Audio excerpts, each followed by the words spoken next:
apa ini pasir-pasir yang ada di sungai-sungai itu habis sehingga longsor karena tidak punya empati. Pohon yang mestinya itu menjadi tempat di apa ini berteduhnya manusia, perjalanan manusia atau mungkin binatang atau mungkin apa saja yang senang berada di bawahnya. Itu tidak terpikirkan, dipotong saja habis. Kita ini di Surabaya itu sudah ada aturan bahwa motong pohon didenda. Itu bagus. Bagus sekali dan itu Islami. Islami bukan itu karena ngarangnya pemerintah, bukan. Tapi itu Islami. Karena apa? Bukan manusia saja yang butuh pohon itu. Alam ini butuh. Mendung, hujan, awan itu butuh akan adanya pohon. Karena bisa mendinginkan suasana. Belum binatang-binatang kecil. Belum binatang-binatang sekarang ini burung-burung yang perlu adanya tempat tinggal. Desa sudah nggak ada pohon. Sehingga pindah semua ke kota. Betapa mulianya Rasulullah, betapa mulianya Allah Maha Mulia itu untuk menugasi manusia yang memiliki hati nurani dan pikiran untuk mengelola sebaik-baik pengelolaan. Pertanyaannya kan berbalik kepada kita. Sampai beberapa waktu yang lalu panjenengan pun punya WA itu ya, punya apa ini namanya share-sharean tentang hadis Rasulullah. Saya itu juga haru. Saya haru sampai saat ini saya terpikir begini Bapak Ibu. Di dalam hadis Rasulullah itu kan ada bilang begini. Suatu ketika nanti akhir zaman, orang-orang Israel itu akan ada ayat 7 kan, ayat 7 dari surat 17 itu. Coba surat nomor 17 ayat 7 itu coba. Surat 17 ayat 7 itu coba diterjemahkan. In ahsantum li anfusikum wa in asatum falaha fa idza jaa wa'dul akhirati liyasu'u wujuhakum wal yadkhulul masjida kama dakhaluhu awwala marratin wal yutabbiru ma alau tadbira. Itu monggo kalau sempat sudah dibuka diterjemahkan monggo. Surat 17 Ayat 7. Oh iya. Bismillahirrahmanirrahim. Jika kamu berbuat baik, berarti kamu berbuat baik untuk dirimu sendiri. Dan jika kamu berbuat jahat, maka kerugian kejahatan itu untuk dirimu sendiri. Apabila datang saat hukuman kejahatan yang kedua, kami bangkitkan musuhmu untuk menyuramkan wajahmu. Lalu mereka masukkan ke dalam Masjidil Aqsa, sebagaimana ketika mereka memasukinya pertama kali, dan mereka membinasakan apa saja yang mereka kuasai. Sedikit meleset ini Bapak Ibu, tapi ini penting untuk kita sampaikan. Saya itu baru mungkin itu yang benar dikatakan oleh oleh seorang ustadzah ya yang ngajar di Gaza. Ada hadis Rasulullah kan panjenengan pernah mendengar bahwa hadis Rasulullah itu nanti akhir zaman orang-orang Israel itu akan dibasmi, gitu, akan dibasmi. Dan itu memang sunatullah akan terjadi, pasti terjadi sebagaimana panjenengan baca ayatnya tadi. Akan dibasmi, akan dihabisi sampai pohon yang pohon gharqat itu bicara bahwa di sini ada, batu-batu itu bicara bahwa di sini ada orang Yahudi, di sini ada orang Israel dan seterusnya. Lalu begini, seorang ustadzah tadi bilang, kenapa hadis itu bilang kok batu kok bisa berbicara? Batu kok bisa berbicara? Lalu ustadzah itu bilang bahwa karena seluruh manusia dunia itu diam. Karena manusia seluruh dunia itu diam sehingga batu berbicara. Kalimat ini kan sudah langsung kita pikir, ya Allah benar. Kenapa kok batu itu bicara? Karena manusia dunia itu diam saja. Sehingga batu berbicara. Untuk apa? Kok bisa batu berbicara itu? Karena mereka orang Palestina, orang Gaza itu perangnya itu memakai batu, melemparkan batu. Ya, mereka pakai bom, dia pakai batu. Ketapel yang itu pakai batu. Itulah yang disebut batu itu berbicara. Betapa haru saya mendengarkan kalimat ini. Ya Allah, hadis itu telah terbukti lama di Palestina itu penjajahan itu dilawan dengan lemparan-lemparan batu oleh anak-anak, oleh pemuda-pemuda itu.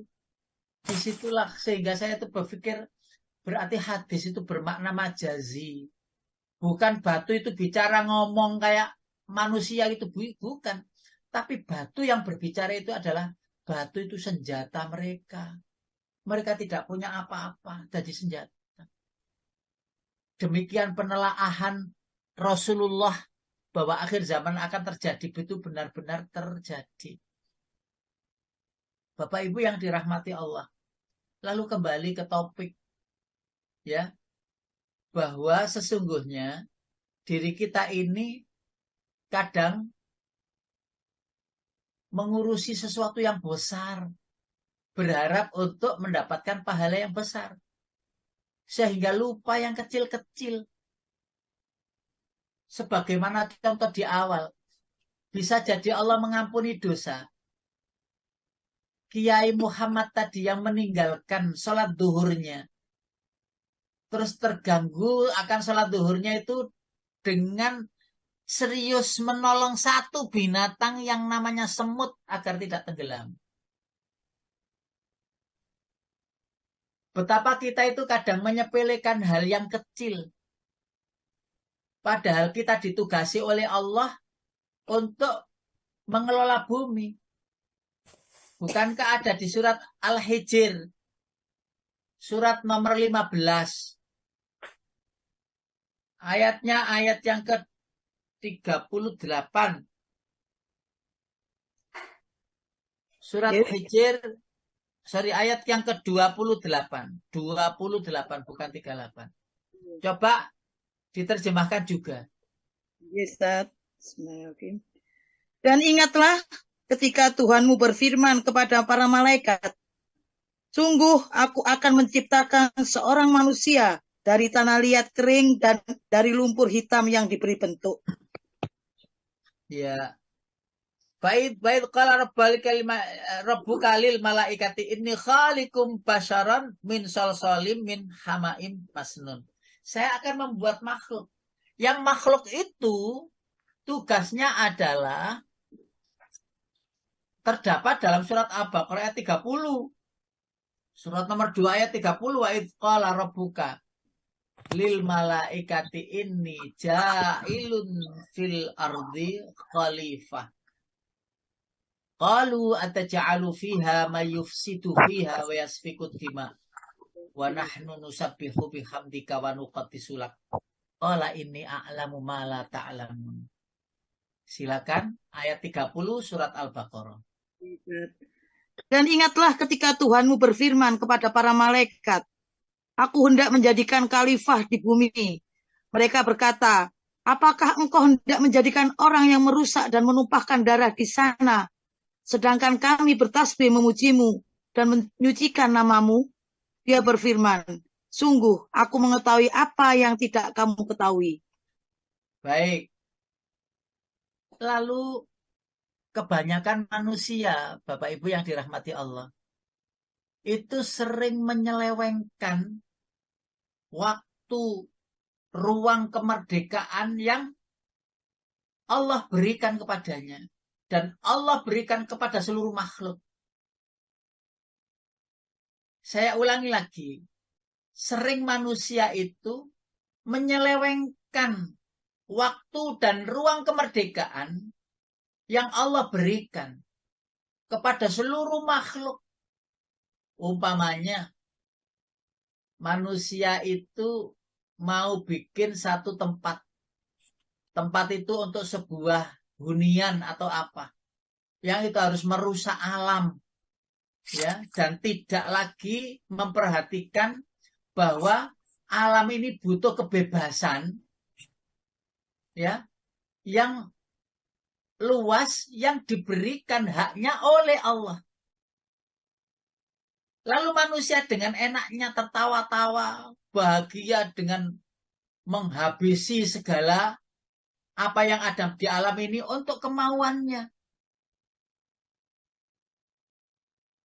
Walaupun Allah tidak akan geming, tidak akan berubah kekuasaannya. Walaupun manusia itu merusak, ya mengeksploitasi alam. Karena itu, Bapak Ibu, Allah bukanlah the oppressed yang perlu dibela. Allah itu tidak perlu dibela. Firman-firmannya itu tetap akan abadi. Allah tidak perlu dibela untuk menyampaikan dan sebagainya. Tetapi apa yang kita lakukan walaupun kecil. Sebagaimana ayat 7 tadi. In ahsantum li anfusikum. Untuk dirimu sendiri, tidak untuk orang lain. Ya, sehingga kalau kita kembali lagi, Kiai Muhammad tadi tidak sembahyang luhur, kita tidak berhak memarahi atau membencinya.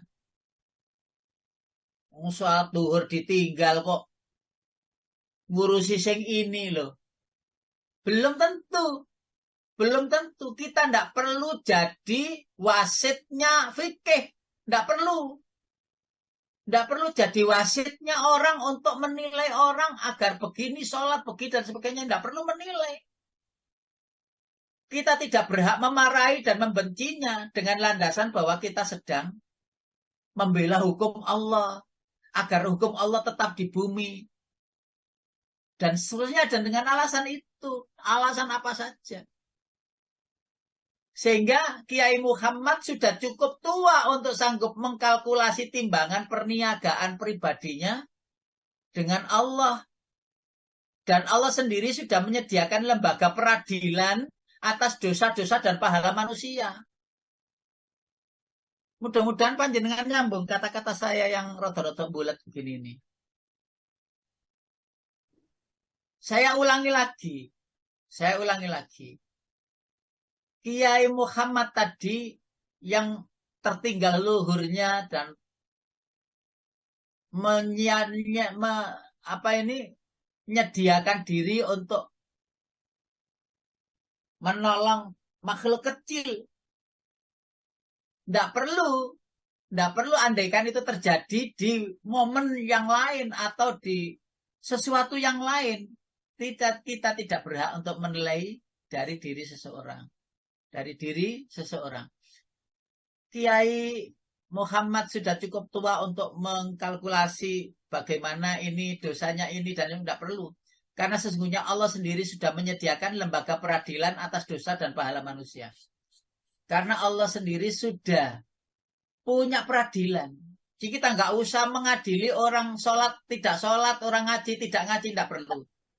Cukup nasihatkan dan sisanya serahkan kepada dirinya. Mau ikut apa tidak. Nggak usah diadili, nggak usah. Kita nggak perlu. Alaihissallahu bi'ahkamil hakimin. Manusia cerdas.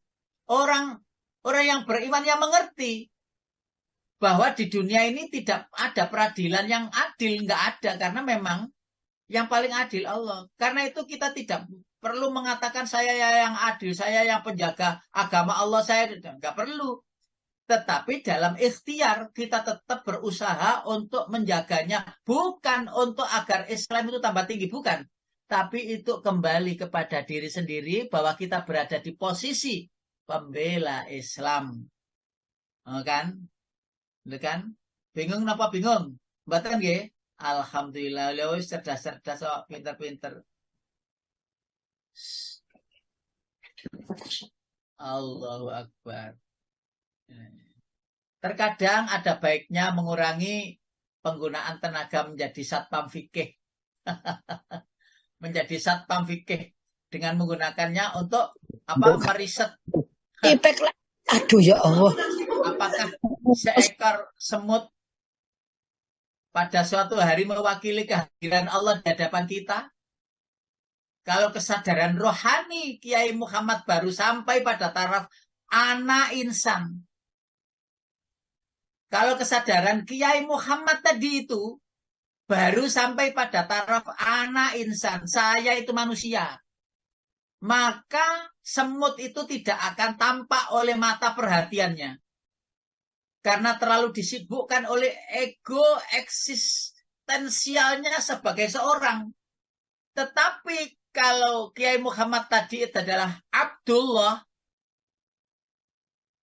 ya, kalau dia berada pada tahap anak Abdullah, aku hamba Allah, maka nasib semut itu akan dilewatinya saja karena dia membela jumlah kepatuhannya kepada Allah. Tetapi karena Kiai Muhammad telah memakai alas kaki Khalifatullah, dia bersikap demokratis pada seluruh anggota alam. Nyambung Bapak Ibu nggih. Ngapunten nggih. Bulet-bulet mboten. Insya Allah nyambung Ustaz. Tak baleni ngene. Tak baleni dalam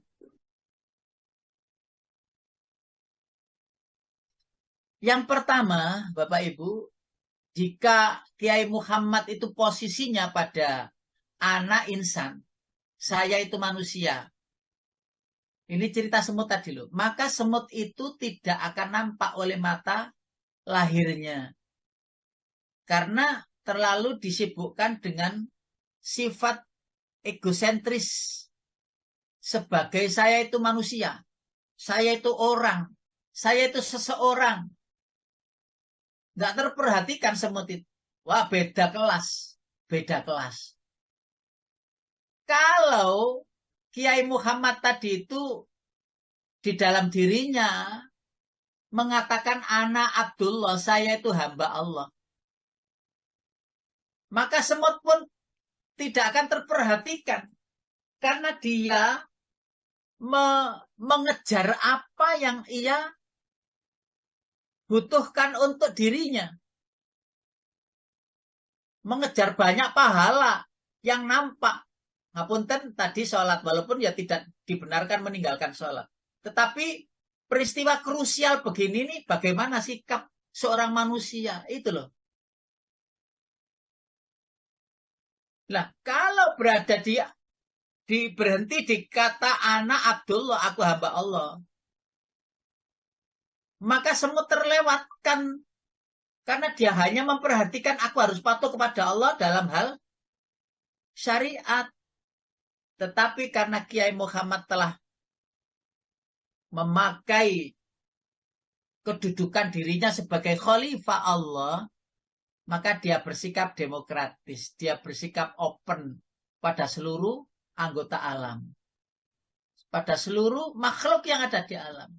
Karena seluruh mereka adalah ciptaan Allah, hamba Allah, sesama manusia, tanah.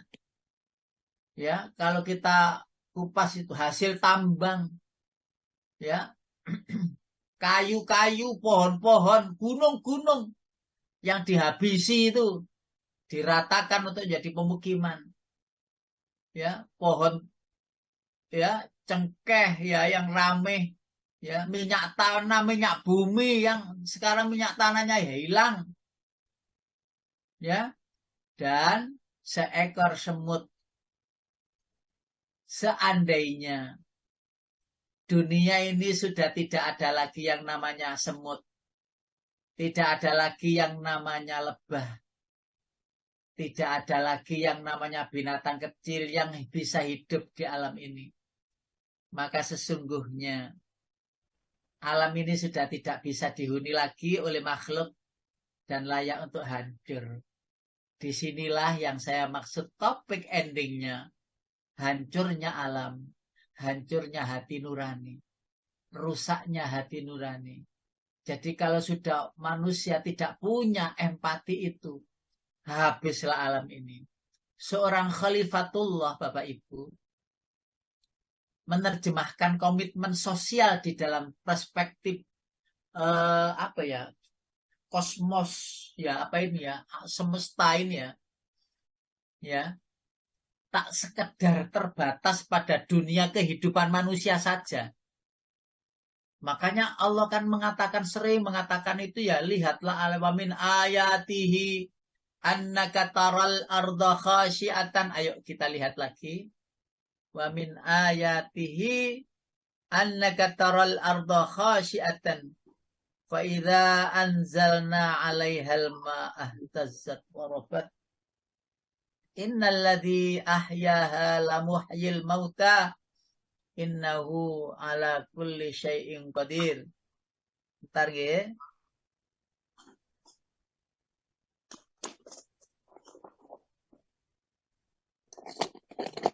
Kita bisa buka Putwi suratnya, yaitu pada surat Fussilat.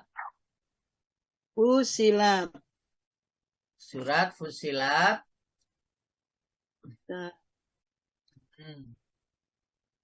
Ayat ke-37. Surat 41 ya. Fusilat 41. 41 ayat 37, 38, 39. 3 ayat itu. Ayo. Wa min ayatihil lailu wan naharu wasyamsu wal qamar la tasjudu lisyamsi wala lil qamari wasjudu lillahi alladhi khalaqahun usjudu lillahi alladhi khalaqahunna in kuntum iyyahu ta'budun. Monggo. Yes, ayat 37, ayat 37 ya. Dan sebagian dari tanda-tanda kebesarannya ialah malam, siang, matahari, dan bulan. Janganlah bersujud kepada matahari, dan jangan pula kepada bulan. Tapi bersujudlah kepada Allah yang menciptakannya, jika kamu hanya menyembah kepadanya. Iya Allah ya Rahmanirrahim. Lalu ayat yang ke-39, Bu. Oke. Dan sebagian dari tanda-tanda kebesarannya, engkau melihat bumi itu kering dan tandus. Tetapi apabila kami turunkan hujan di atasnya, niscaya ia bergerak dan subur. Sesungguhnya Allah yang menghidupkannya pasti dapat menghidupkan yang mati. Sesungguhnya Dia Maha Kuasa atas segala sesuatu. Apa banyak ayat yang berbunyi wa min ayatihi, dan di antara tanda-tanda kekuasaan Allah. Kalau kita batasi, ya, diri kita ini adalah tentang sholat, puasa, zakat. Maka habislah kita. Kita tidak tahu alam semesta ini adalah perlu dipikirkan, perlu diopeni, perlu diperhatikan, perlu dihayati, ditadaburi. Sehingga ngapunten, saya kan sering bilang, ojo nang omah wae, bosen. Keluar sana, cari sesuatu yang menjadikan tambahnya ilmu. Lihatlah alam, cocokkan. Lalu kalau ada yang tidak benar, bagaimana caranya manusia, tugas kita khalifah itu membetulkan, memperbaiki, mengindahkan, dan seterusnya. Walaupun awalnya sudah dibikin Allah indah, tetapi karena manusia yang tidak punya hati nurani itu, alam jadi aneh. Wayai udan gak udan, wayai gak udan. Ya, hujan itu juga tidak memberkahi, malah membanjiri, merusak, dan sebagainya.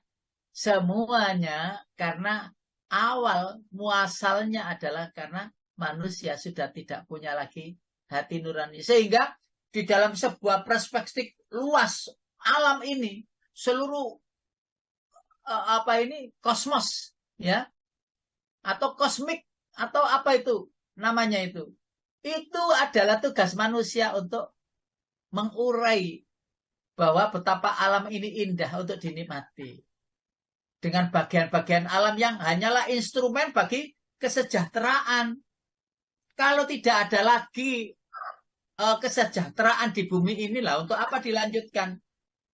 Sebuah generasi yang mewarisi, kebanyakan yang mewarisi malapetaka sosial ekonomi dan bencana ekologi kepada anak cucunya dan generasi-generasi yang muslim, ya, Qurani, generasi rohani yang mabuk dengan singgasana, aku itu manusia. Sehingga apa terjadi? Kesadaran sekuler. Lah aku manusia, aku loh penguasa, aku gitu. Kok ngerusak gitu? Dan sekali lagi Allah punya sunnatullah. Ya, Allah punya sunnatullah. Maka berlakulah hukum alam, hukum Allah, hukum dunia, dan hukum akhirat. Bahwa yang berbuat baik akan mendapatkan kebaikan, dan yang berbuat buruk akan mendapatkan keburukan. Walaupun bahasa Jawanya orang nanam padi pasti tumbuh rumput, orang nanam rumput tidak mungkin bisa tumbuh padi. Jika generasi macam ini yang tidak punya empati ini menggenggam agama, maka akan terjadi ya yang seperti di apa itu ya namanya dipusikan orang-orang terdahulu itu ya. Orang-orang beriman kini makin diuji untuk menentukan apa yang mereka lebih memilih, menghimpun pahala pribadi ataukah menyumbangkan diri bagi proses sosial. Nah ini endingnya kita. Saya ulangi lagi.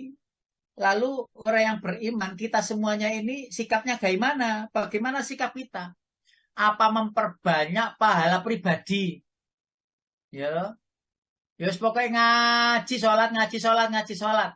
Atau menyumbangkan diri bagi proses-proses sosial yang itu mensejahterakan tidak hanya sisi manusiawi manusia saja, tetapi alam pun juga tersejahterakan. Bahasanya begini Bapak Ibu.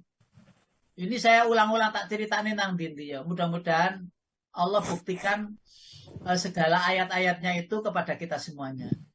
Setiap 5 tahun itu Bromo itu meledos. Setiap 5 tahun. 10 tahun sekali itu ledakan besar. Kalau tidak percaya panjenengan datang ke Bromo, lalu ke apa ini namanya kantor mitigis apa itu mitigasi ya itu bagian radarnya gunung itu loh. Itu di Bromo itu ada apa seismograf itu. Ada gedungnya di sana. Jadi getaran Bromo itu ya getar-getar gitu seismografnya, getar-getar gitu. Saya melihat ke sana. Kalau panjangan ke Bromo kalau nggak ke situ ya mentah dalam hal ilmu pengetahuan mentah. Hal rono tuku sayur nang keputaran akeh. Ya, jadi kalau mau ke sana itu harusnya ada kunjungan ke tempat apa itu BMKG-nya itu loh. Nah, di situ ada gedung dan itu ada penunggunya. Nanti dijelaskan gini, gini, gini. Oh, ini yang ledakan besar tahun sekian, sekian. Setiap 10 tahun besar. Lalu saya bilang begini pada saat 2013 itu ke sana waktu itu. Wes, Bapak Ibu, ayo kita jadikan lahan ini, tempat ini adalah tempat ngajinya anak-anak. Tempat sholat, tempat apa Islamic Centernya daerah Bromo. Islamic Centernya kawasan Tengger. Insya Allah dengan adanya ngaji ini, alam akan subur. Ya, Bromo tidak meletus yang itu membahayakan. Bukankah mulai 2013 sampai sekarang ini, Bromo tidak signifikan dalam hal letusan. Paling ya sedikit letupan-letupan yang itu biasa. Sampai sekarang, mulai 2013, 14, 15, 16, 17, 12, 19, 20, 21, 22, 23. Letupan kecil 5 tahunan ya nggak kedengar apa, nggak ada. Letupan besar 10 tahunan juga nggak ada. Dan itu saya pernah sampaikan, ayo ngaji ya, agar alam ini redup. Letupan mungkin tidak di sini. Mungkin di Semeru sana. Tidak di sini. Ya, Gunung Semeru akhirnya berulang-ulang meledos terus. Bukan sebuah apa ini bukan sebuah dalil yang menjadikan itu apa ini namanya bukan sebuah sesuatu yang itu menjadikan dalil itu terbukti karena Al-Quran itu mengatakan A pasti terjadi A, mengatakan B ya pasti terjadi B. Kalau Allah mengatakan kalau ayat-ayat Al-Quran itu adalah pendamai ya rahmat dari seluruh alam, loh bacalah Al-Quran di tempat itu. Saya sampaikan setiap malam minggu, Pak. Setiap sana, setiap minggu sekali, terus sebulan sekali, sekarang setahun sekali kagetan. Karena sudah ngaji. Betapa manusia itu ditunggu. Proses-proses sumbangan sosialnya itu ditunggu. Hal yang kedua itu bisa dirisikokan. Berkurangnya peluang dan yang pertama. Jadi yang sering tak terperhatikan adalah menyumbangkan diri kita sebagai khalifah di bumi untuk proses-proses sosial. Jadi tidak hanya melulu pada berebut pahala di sisi Allah dengan ibadah pribadi, lupa dengan sosial. Model seperti ini, ngaji bareng-bareng ini, terus ngajak yang lain dan ngajak yang lain, terus mengadakan apa ini, bakti sosial yang itu membuat kesejahteraan umum, ya bahasanya undang-undang mensejahterakan umum dalam kehidupan bangsa dan seterusnya. Kalau sewaktu berangkat ke masjid untuk sholat Jumat, tiba-tiba Anda jumpai di jalan seorang tertabrak motor. Coba. Padahal suara iqomah Jumat itu sudah terdengar dari corong masjid. Disinilah apa yang kalian lakukan. Nah ini. Ini toh. Nah itu kan krusial gitu itu Bapak Ibu.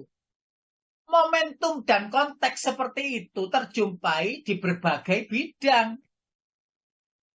Ya, baik itu skala besar maupun kecil. Makanya itu pernah dengar panjenengan Robiatul Adawiyah itu loh. Dalam syair-syairnya itu kan begitu. Ya Allah, ya Tuhan, ya Rob, jadikanlah tubuhku itu membesar sehingga memenuhi neraka. Sehingga tidak tersedia tempat neraka bagi hambamu. Coba bayangkan syair begini nih, kalau tidak memenuhi hikmah, tidak memenuhi materi yang penuh dengan hikmah, gak ketemu Bapak Ibu, gak ketemu. Orang kan pada sibuk ngurusi dirinya sendiri. Sibuk ngurusi dirinya sendiri. Bagaimana tidak? Wong satu kelompok 50 orang itu kumpul jadi satu tapi diam-diaman. Ya toh? Memakai lihat HP-nya sendiri-sendiri. Ya terjadi toh. Lihat panjenengan iki gak ngaji ngene ngono ya nyekeli HP, nyatane HP-nya dipakai ngaji. Alhamdulillah. Ada gitu itu. Ya untungnya bukan apa ini pengajian anggota pengajian. Sudah 10 orang masing-masing itu pegang HP-nya masing-masing, yang itu sibuk diri masing-masing. Ya Allah, sehingga 10 orang itu ya 50 aja loh sepi, apalagi 10 orang. Menang. Saya sampai gebrak. Ini kok menang-menanganin apa? Ayo dideleh itu HP-nya itu, dideleh. Iki acara silaturahim apa ya, acara pameran HP. Sampai saya gitu. Jadi rada ya apa ngono iku ya bersuara kencang tapi aslinya hati ini tertawa. Ya akhir zaman seperti itulah yang terjadi Bapak Ibu, dan kita nggak bisa menghindarinya. Ayo, ngira mboten pasti jawabannya panjenengan betul betul Ustaz ngono, tapi ya mbok ngono kono perubahan ndak gitu. Jadi Rabiatul Adawiyah itu sampai mengatakan begitu Bapak Ibu. Ya Rob, ya Tuhan, jadikanlah tubuhku itu membesar sehingga menutupi seluruh neraka, sehingga tidak ada satu pun hambamu yang masuk ke dalam neraka. Coba rasa empati yang hatinya nuraninya itu hidup itu kayak gitu, sampai walaupun ya kan tidak terjadi, tetapi saking betapa Robiatul Adawiyah itu sayang kepada seluruh makhluk, seluruh hamba. Masya Allah. Metode duniawi untuk menghindarkan orang dari api neraka ialah menggabungkan diri ke dalam usaha-usaha penyelenggaraan tata ekonomi, sosial, politik umum. Jangan tidak. Kebudayaan, ya. Ya, orang yang terpaksa mencuri, ya, tidak terkondisi untuk korupsi, menindas, berzina, membunuh, menuduh, komunis, penyelenggaraan judi, dan lain sebagainya, ya. Sehingga apa?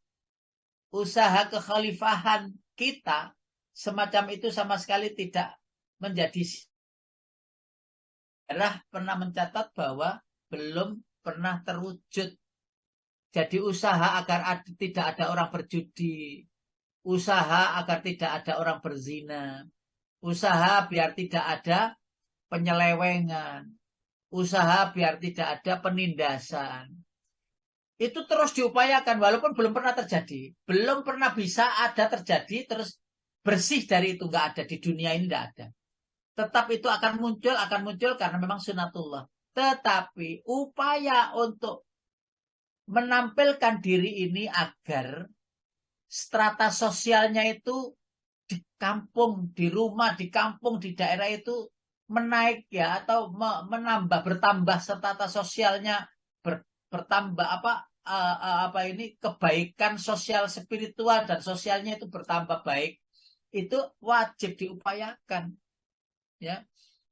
Kalau seorang tidak memperhatikan yang demikian, betapa luar biasanya ya.